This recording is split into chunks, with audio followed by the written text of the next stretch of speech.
Test, test, test, test. We'll be delayed a few minutes, just taking care of a little family matter here. So give us a couple minutes here.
Check, check. Cameras in the back. Good.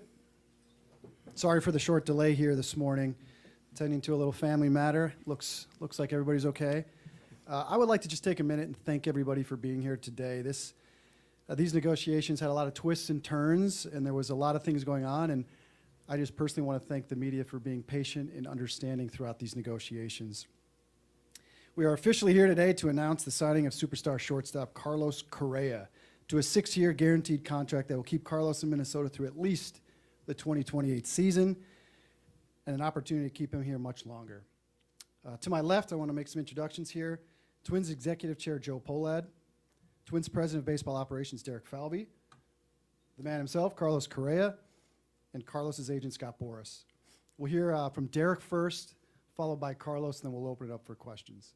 With that, I'll pass it over to Derek Falvey. Thanks, Dustin. Good morning, everyone. Thanks for being here. Obviously on an exceptional day for the Minnesota Twins franchise, for Carlos, for his family, for everyone here. Before I get to a few comments, I do want to acknowledge a few people who are here. Right in this front row, we've got Carlos, his mom and dad who are here. Obviously, Daniela, Kylo, and the newest Twins fan that will be born here in the next few months as well. Carlos's sister here, and then Carlos's mother and father-in-law, as well as his friend Martin Fox and Luis Garcia, and certainly Scott Boras, his representative. So just want to acknowledge, thank you for being here. And we welcomed you into the Twins family last March and in through the season, but a chance to now extend that partnership, that family going forward. So thank you all for spending your time coming here. I want to also acknowledge, obviously, and thank Scott Boras. You know, this doesn't happen. Scott, we've been through a few rounds on this one, going back to last year, through this offseason, through a unique process. Without the trust, respect, and admiration for his representation and what we can do collectively to work together to partner, these things don't happen. And so, Scott, I just want to thank you for the work you put into this and the trust you've put in us and our organization and how we've navigated. I want to thank our whole baseball operations crew, certainly for Thad, my partner in this, Rocco as well, for the leadership of all of our baseball crew coming up with creative solutions to navigate this. There's been a ton of work going into that. And ultimately, I want to thank the man to my right and the Pohlad family and ownership. You know, through a process like this, it can be long, it can be arduous, sometimes longer and more arduous than you expect from the start of free agency and through it all. This would not happen here today without the support of Joe, without the leadership, without the steadiness and the patience of what he showed and his family showed through this process. That ultimately got us to a tremendous day here today that brings us back together and shows how committed they are to this team, our fans, and everyone in this community and how we're going to go forward and win. And then lastly, to Carlos, to Daniela, Kylo, as we said, this is about you, right? This is about your home. This is about your family. This is about you being a big part of the Minnesota Twins for hopefully the rest of your career. That's our view of this. And you know, as I went back and thought about what I said last March when we brought you into the organization, I went back and looked at those notes, and I remember I was talking about the back of the baseball card. You know, we're talking about All-Star, World Series champion, Platinum Glove, and then we talked a little bit about leadership and teammate and who he is on the field and who he is behind the scenes, and it was all things that we had heard about Carlos through others, all the work that we had done. And our baseball ops crew and everyone around it and our scouts and everyone, they did a great job in that, but I actually think we were light. I think we were light on the impact that Carlos could make on and off the field in this community with his teammates, with his staff, with his coaches, with all of us in this organization. And so when we got to the end of the season, we made no secret of the fact that this was about finding a way to get Carlos Correa back to the Minnesota Twins. Obviously, the journey through that process led to some different outcomes along the way. No hiding from that. And when I had a conversation, ultimately when I thought at one point, at one juncture, Carlos was going to end up in a different direction, I remember calling you late that night and wishing him so well. And it was an emotional conversation. It was a heartfelt conversation on both sides. And the thing that I took away from that conversation was how much of his heart was here, how much of him he invested in this organization, how much he cared about us as a group. And ultimately, what's transpired from that point forward is well documented, and I won't go through that part of it. But sometimes in baseball, as in life and everywhere else, fate and destiny come back together, and there's an opportunity that you don't always expect. The journeys are not always linear. They're circuitous sometimes, but they're here, and they bring us back together to the place where we knew was always right for Carlos. Minnesota was always right for you and your family, and we hope that you saw us as right for you, and I believe that happened here today. So with that, I'll pause. We're gonna throw on a jersey here, see how he looks in these new threads, and thank you, Carlos.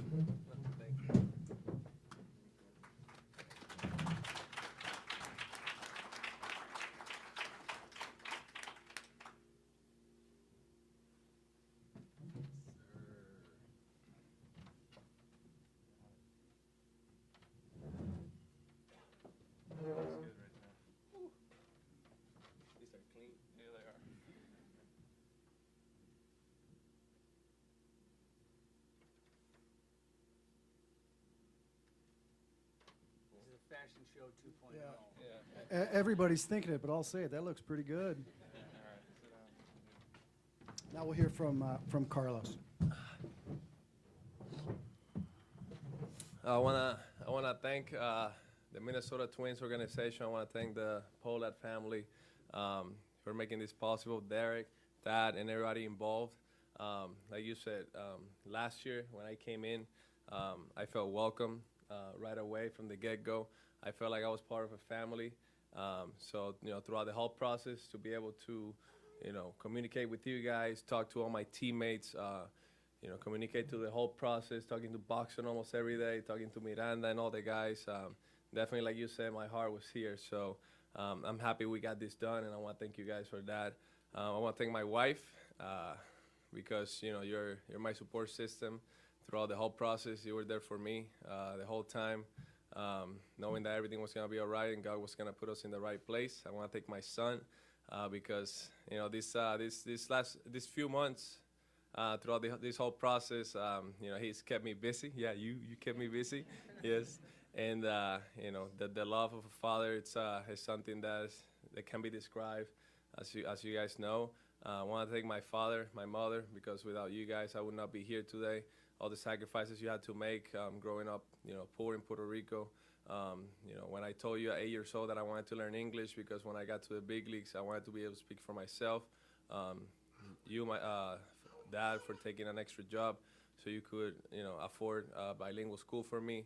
At such a young age, you took me serious. My mother, for always making sure I had good grades. So you always told me going to a draft, you need to have leverage, you need to have good grades so you go to a good college. Thank you guys for all the sacrifices. I want to thank my mother and father-in-law because throughout the whole season, you guys are with us, supporting me, supporting Daniela, helping us with Kylo and our future son, Kenzo. I want to thank you guys for all the time you invest in our family and all the help you guys you help us with. I want to thank my team, Fox, Papo, all the guys that work with me to make sure that I show up every single day and I'm ready to compete at a high level. I want to thank my agent, the best agent in the game. It's called Boras and the Boras Corporation. It was a lot of challenges thrown at us throughout the whole process, but at the end of the day, he got me to a place where I'm happy, where I feel right at home, where I feel like I'm gonna have a chance to win every single year, where we have a really good core of players, and I'm thankful for sticking with me throughout this whole process. I know it was probably the hardest job you ever had to do, but we talked every day, and I felt comfort every time I spoke with you, and I'm happy. I'm happy to be here in Minnesota. I'm happy to be a Twin. We started something special last year. And there's some more work to be done. At the end of the day, we want to bring a championship back to the city, and that's what we're going to work for from now on. Thank you, Carlos. At this point, we're going to open it up to questions. John Shipley. Well, I might as well start with you, Joe. First person that Derek thanked was you. This is your first big moment as the franchise. How do you feel right now? What does this mean for the organization? Yeah, quite the first 6 weeks on the job. I'm thrilled to have. I think we're all thrilled. Like everybody, I'm thrilled to have Carlos here. And I think your question was, what does it mean to have Carlos part of the Twins family? I think we're here to win, and Carlos is a huge piece to that. And so we are collectively trying to get better and better. And so when we looked at going into the off season, we wanted Carlos to be a part of that, and so that's part of the goal. And so ultimately, we landed in a great spot. Dan Hayes. Hey, Carlos. There's been so many things you've had to wrap your head around this last month, where you might live, new teammates, new league, new ballpark, all that stuff. What's that experience been like, and especially as you're sitting here today? Yeah, it was not what we expected going to the off season.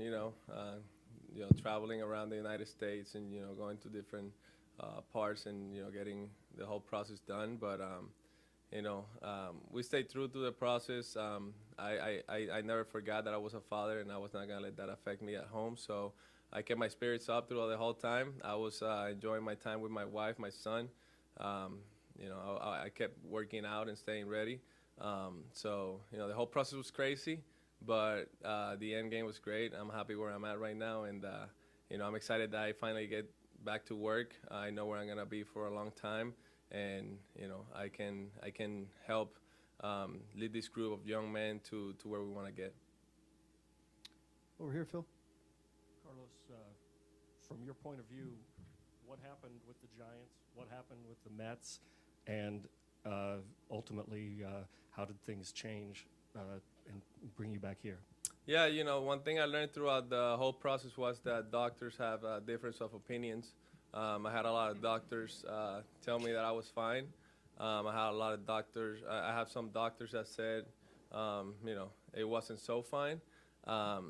It was shocking to me because since I had the surgery, I never missed a game. I never got in treatment in my ankle. My ankles never hurt. So when the news came, it was a little shocking. But I'm ready. I'm in my mind with the expertise of some doctors, named doctors like Dr. Elitrash telling me that the ankle is great. It's in great shape. Dr. Kemp here telling me that I'm in outstanding shape, even better than last year. He told me so. That mentally going to next season for the rest of my career, I'm going to treat it like I've always treated, just going to compete every single day, give my everything out there on the field, and help my organization win championships. Betsy. Hey, I guess this is for maybe Derek and Scott, maybe Carlos too, but can you take us through the last 72 hours or so and how this deal came together? Derek, you You can jump in, Scott, but I would say, it was a unique 72 hours, but it's really been a long journey through the entirety of the offseason. For us, we looked at it as we started the offseason conversations with him, obviously had some parameters discussed at that time. As things progressed through the offseason, we knew this could take some time, right? Carlos is one of the best players in the game. He's going to have a lot of choices. We were not naive to that, and certainly he continued to have many choices. But we never lost touch. We never didn't stay in touch, and when things, as Carlos just mentioned, have changed through the course of his journey, Scott was great about keeping in touch with us ultimately as things changed. And as we got to learn more and as we got to dig deeper, the goal at that point was to try and find a way to bring Carlos back and to try to find a way to create structures, contractually and otherwise, that would match a lot of the things that they were looking for, that would also work on this end. So, as I sit here today, I'm excited about not just the next 6 years with Carlos, the next 10 years, which is what we set out to do right from the outset. It's structured in that way, it's built that way, and we partnered on what that could look like. But we cement Carlos as part of that core in our minds for as long as possible. First of all, Joe and Polad family, want to thank you and Derek and Thad and the Twins organization, because it's been a very cooperative process. Free agency is, Carlos and Daniela, they gave me a narrow list, and Minnesota was always on it. And that sounds like an easy process, but it's a difficult process. And certainly Carlos's experiences here were so welcomed. And the other thing that Carlos knew was that the Twins has this juggernaut of young talent that Carlos, as you know, is the assistant general manager of the Twins as well as being a player. And so his evaluation skills, which are frankly quite extraordinary, knowing the character of the players, he had a vision that Minnesota was definitely a place that he could achieve all of his career goals. When you have physicians that are functional and practicing orthopedists who know players, and the benefit of the Twins was, and we should all reach out to Dr. Chris Camp, who has been throughout this process, maybe the most understood physician of Carlos, because he got a chance to spend a full year with him, examine him before the season, during the season, after the season, and make assessments and do things. And that, I think, was paramount to making great decisions about what the organization should do and the benefit of what Carlos can provide to the winning culture that the Polad family wants for the Twins. And I think having that base, it gave Derek and I a very sound foundation to work from. And it gave us a clarity that most organizations did not enjoy, where they did not have the information and the depth of understanding of who Carlos was and what his true medical status was. We're not here to fault exterior physicians and their opinions, but I will say that medicine, and particularly in sport, orthopedic functionality and clinical exam on a day-to-day basis is far more important than an MRI. And I think that foundation and understanding that the Twins organization and us agree upon as to Carlos. And that really allowed the theater for us to put together a fair and equitable contract, put together something that really will allow him to be here for potentially 11 years and be a $300 million player for the Twins when you can consider last year as well. And to do that, you have to have ownership, you have to have very astute executives, you have to have a medical team so that the foundations and the trust of this come together. And that's really was the format. And I will say this, that Derek did not let notice go. He was constantly in communication, constantly calling, because I think they knew, they're the organization that truly knew the leadership value in addition to the skill and what he could mean to a franchise. And Derek, I really appreciate that persistence. That was not easy in the face of a lot of things, and I thank you for doing that. Megan. Hi, Carlos. Good to see you. I'm curious, you kind of touched on this a little, but how did you weather just the emotional ups and downs of the last couple of months? Like not thinking you weren't going to be back with the Twins, having these other two deals with teams I'm sure you were excited about fall through, and then ultimately landing back here.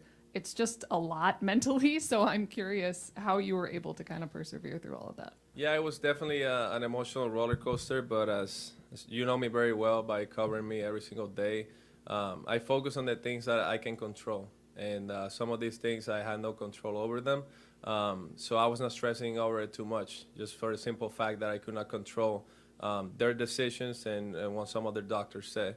What I can control is prepare my body every single day to compete every single day, to show up every single day, to help my team win. Those are the things that I can control, and I stress about that. And as you know, I take really good care of my body. I'm very disciplined when it comes to my preparation in season and the off season. So those are the things that I stress about. The things that I can control, I let them up to this man, and he always did what's best for me and my family, and I'm always gonna appreciate Scott's work because it was a thing of beauty. Dill. Derek, to get here, two other teams decided that that their risk tolerance wouldn't, that based on their risk tolerance, they wouldn't find an agreement on a deal with Carlos. What made you guys comfortable with the risk tolerance and the parameters that you found? Yeah, I think what we ultimately achieved was a conversation about some change in parameters. I don't want to speak specifically to other teams' perspectives on this. Quite frankly, I know Scott would probably say this. I would expect this. There were plenty of other teams that were still interested ultimately, but there was a pretty narrow field of teams that I know Carlos wanted to go to. And at the end of the day, we were still on that list, and it was a pretty short group. Other teams went through their process. We tried to come up with a creative solution that would work for us.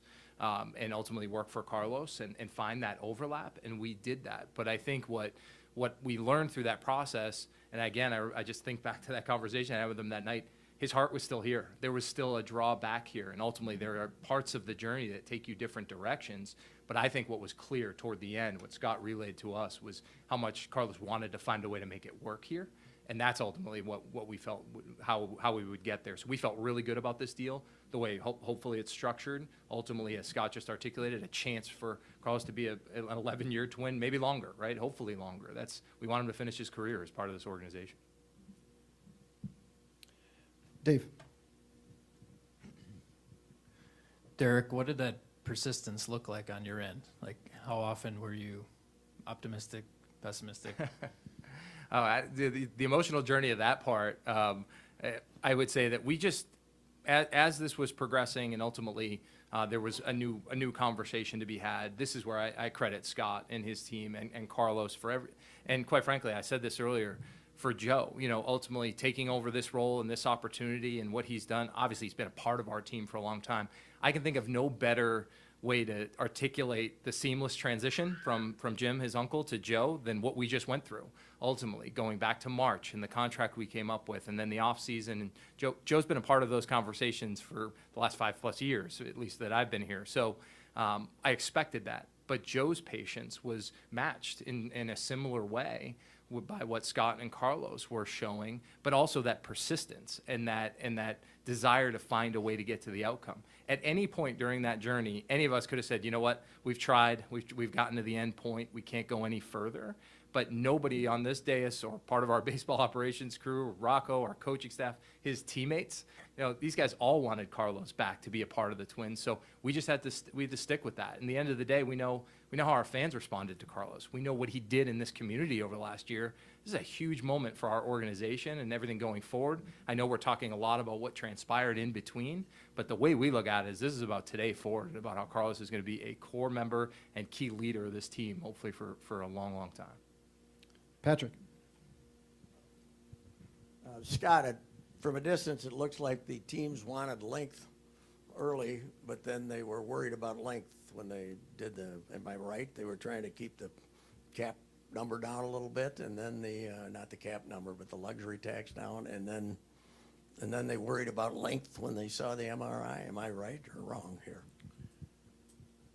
I think the clubs modernly, particular types of teams are trying to reduce their, competitive balance tax as best they can, and obviously they're adding length and years to the contract, and that substantially benefits certain organizations over others.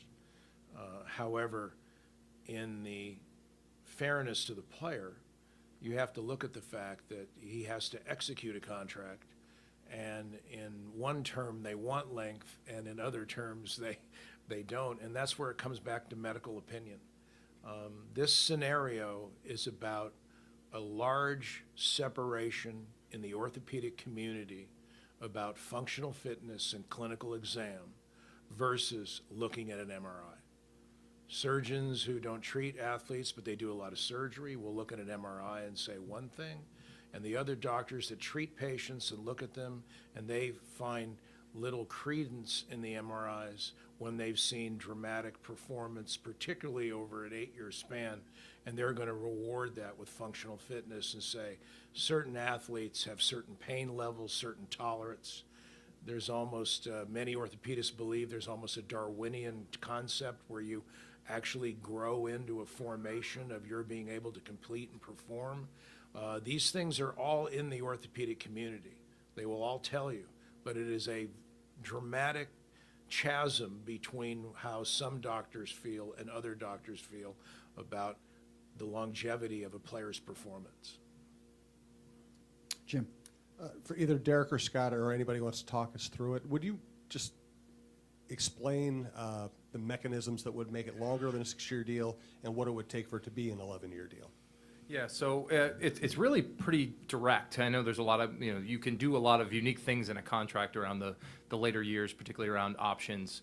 So those options in those subsequent 4 years after our 6-year guarantee are triggered by plate appearance thresholds. I mean, Carlos goes out there and plays and plays effectively during those years. Ultimately, he's gonna get to those. And I think, as Scott articulated, we all believe that. We all believe that's going to transpire here. And I think what Scott's referencing with the 11 years, when you add in our last season, now you're looking at that. I think that, as Scott's talked about a few times now, this was us trying to figure out, balancing some of the information we have or learn through the process, but also our belief in this athlete, how he prepares, how he goes about his work on a daily basis. I mean, this is no disrespect to anyone else who's in that clubhouse. He's among the best I've ever seen in terms of preparing himself, taking care of himself, influencing others to take care of themselves in a way that's special and different. So I just think that that's all part of the equation here in a way that factored in as part of the dialogue for us that ultimately got us to that agreement that we think works out to balance both sides of that equation.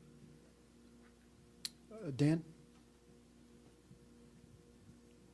Carlos, last year you got a chance to look at the organization from the inside, and I know you said in October you kind of made a list of things you hope to change going forward here. What kind of impact do you hope to make here during the length of this contract? Obviously, the main goal is to win, and by winning, I don't mean making the playoffs. By win, I mean winning championships. And I think with the core group that we have, and the right guidance, and the right work ethic, and the right just atmosphere in the clubhouse, we can accomplish those things. When I look at this roster, Last year we were in first place for over 100 games, and then the injury bug got us a little bit. But my expectations for this team are very high this year. The players know it. I talk to Byron Buxton pretty much every single day throughout the whole process. I talk to Miranda every single week, Nick Gordon. I mean, you name it, all the players. In fact, when the news that I was coming to Minnesota again broke out, every single player in the roster texted me. And that means the world to me because to earn my teammates' respect in such a short amount of time and their love, for me, that's just what it's all about, right? So for me, like Derek said, my heart being here, the whole time I was talking to Hopkins, who's our hitting coach. I was talking to the players. I was always involved with everything and how we can make each other better, even though I was not formally part of the Twins at the time. But yeah, the goal is simple: is to win championships, and that's what we're trying to accomplish here. John, wait for the mic, please. Hey, Carlos. How are you? How you said you were surprised that the Giants balked and then the Mets. Did that kind of come out of nowhere for you? Obviously, you've been healthy for so long. Was it just a real surprise? Like I said, very surprising, especially because in 2022 I did 3 physicals. I did one full physical with Dr. Elliott Trash before I did the physical with the Twins before I signed the deal, and then I did an exit physical with Dr. Kemp again, and everything was fine. So going into that physical, there was no concerns on my part. My body feels great. I played throughout the whole season. Never felt better. So yeah, it was surprising. But that led me here, back to the Twins, and I couldn't be more happier. My family's very happy. Daniel is excited. Kylo is gonna grow up to be Minnesota nice, which I love. And yeah, we're very excited. I get more juicy Lucy's also. Patrick. Carlos, have you made peace with the right center field wall? I saw you give it some dirty looks last year when you You know me very well. You've been watching. When you killed the ball a couple of times. But they're not going to lower it for you or anything? We've had some conversations about it last night, actually. We'll see what happens, but we talked about it for sure. John. Question for Joe. Joe, in your first 6 weeks, you just oversaw the biggest free agent signing the Twins have ever done. Is that a sign of things to come? We'll take that on a case-by-case basis. So, no, I mean, like Derek said earlier, we're in constant. Hey, Scott, Carlos said early on that this was probably the toughest job you've ever had to do. Can we take probably out of that equation? Like, all the free agent sagas you've been a part of, would this rank number 1? Well, my job, it's a privilege to represent a player who has a skill level, but really having the aptitude, the attitude, and the leadership qualities of this player, it's like you can't do a good enough job by expressing as an advocate what that means to a franchise. The great thing about this situation was I didn't have to say anything, because I always remember I got a call from Thad and Derek, and normally when a lawyer gets a call in the afternoon in the middle of the season from executives of a team, usually it doesn't go well. But they called to say, you know what? This man is a superstar talent. But the leadership quality, what he means to the organization, what we feel we can execute with him is something that we didn't even know, as studied as they are in the game. And so there was that recognition point made this process something that was conceivable. But the most difficult part for me in the process is that teams employ medical experts. They have to. They need judgment. And the problem I have is that judgments need to be made in a proximity. And if you're not in the proximity of the athletes, if you're not there day to day, and there's reliance on judgments that are the exterior to the athletes, and then I can't address the issue that's ongoing in the medical community in the orthopedic area, where you're making judgments, the crystal ball approach about the future, which affects players' lives. And that's the frustration level, is that the medical community of those who are closest to the athletes, who are similarly trained, similarly gifted in their abilities to practice a specialized area of foot and ankle, there's just this reliance on something that's so distant, an MRI, rather than the functionality and clinical exam on a day-to-day basis.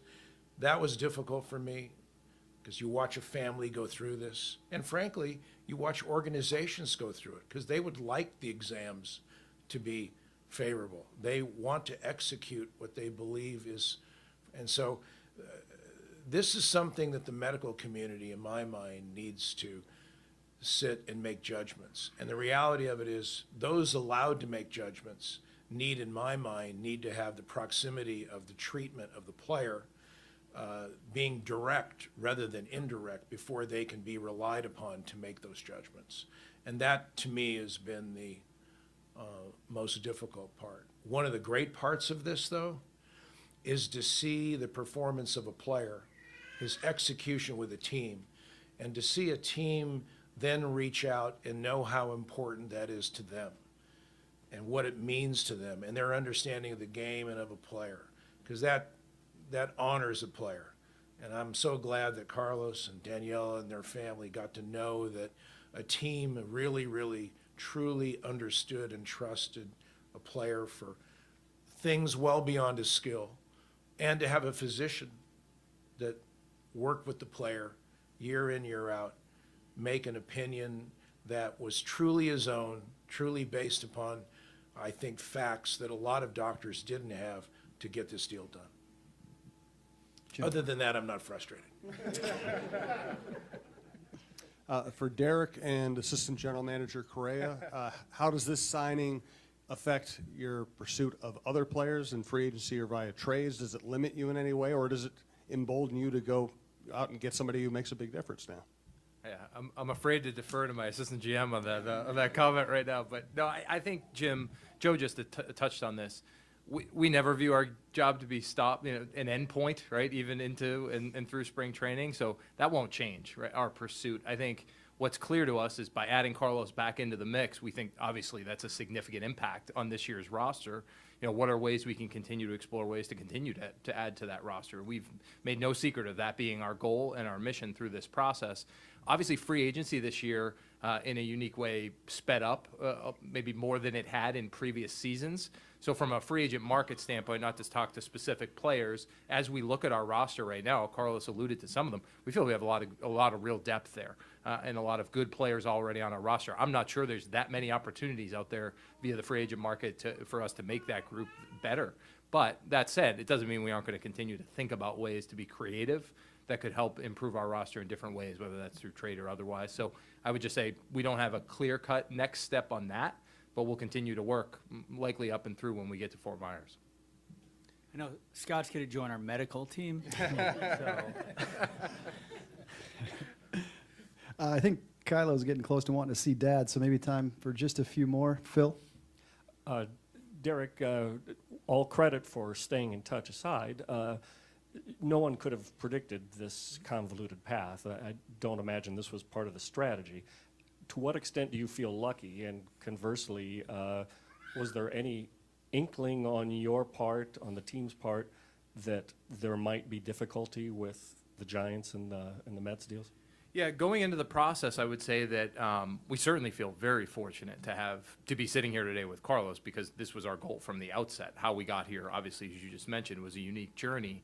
But I would say that up until the moment that we heard that about the San Francisco process getting there, we hadn't really had that conversation or hadn't thought about that. But that was a little while back now. From that point forward, I can tell you that Scott, both ways. I mean, I know Scott said that earlier about me staying persistent there. We stayed in touch because there was, I think Dan asked this question earlier.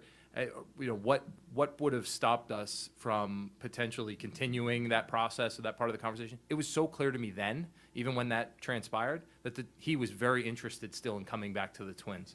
And ultimately then, subsequent to the next agreement, the same thing came up again.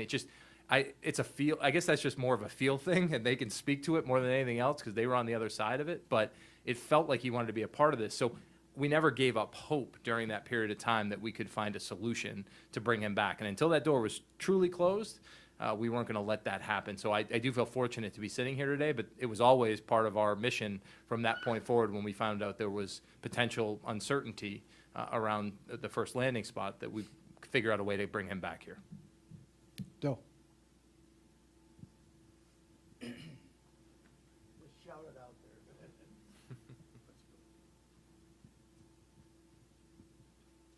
Carlos, going back to what Scott was saying a bit earlier, through the last month, really people have been speculating about your health, just in the public, and you haven't really had a chance to, without you having a chance to really answer that or speak for yourself in that regard. And this might be fairly or unfairly something that follows you your whole career, the perception or just the perception of how this free agency went. How tough is that for you? Again, something I can control, right? The perception and all of that. But throughout that whole month, where people were speculating, I was running sprints, I was working out, I was taking ground balls, I was hitting. So it was more funny to me that everybody was just having those speculations where I'm doing all this work and I'm feeling great. But at the same time, my focus now is not on that. This deal got done. I'm happy here, and my focus now is to go out there and play baseball. One of my goals is to hopefully one day be in the Hall of Fame. And in order for me to do that, I got to play really good baseball for a long time. So I want to do that for the Minnesota Twins. And I want to also, be able, through my great performance, help this organization win championships. And that's my focus now. Reggie. Hey, Carlos. So everything worked out, obviously, how it was supposed to. But what do you have to say to the fans who feel like this was not your first choice and this was the third pick for you? Well, Minnesota was always in that small group of teams that I told Scott at the beginning of a free agency. The whole free agency process is a very complicated process, as we know, and a lot of things happen along the way. But at the end of the day, all that matters is that I'm here. I'm going to represent this city. I'm going to represent this organization. I'm going to do it the right way. I'm going to play hard every single day. I'm going to be out there in the community, helping as much as I can. And all that matters is what I do from this moment forward for this organization. I'm really focused on that. I'm really focused on giving my all. Me and my family are going to be very dedicated to this city, and that's going to be for a long time. So we're very happy and excited. I think that's a good place to close. Thank you to the four gentlemen to my left for a great presentation today. Carlos, I know we take a lot of pictures of you, but I'm going to ask you guys to stand in front of the table for some more pictures. And then these guys will be available for one-on-ones here briefly after the photo op.